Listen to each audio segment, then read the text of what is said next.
28-29-30 po, Tata.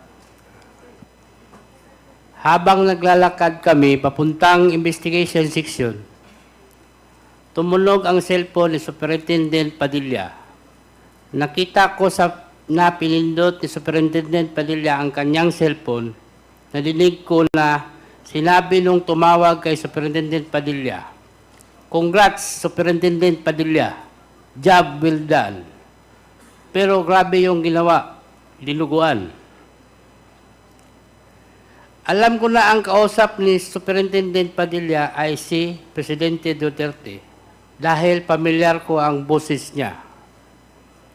Pagkatapos ng tawag, sabi ni Superintendent Padilla sa mga kasamahan niya doon, tumawag si Presidente Duterte, nag-congrats sa akin. Dahil sa sinabing ito ni Superintendent Padilla,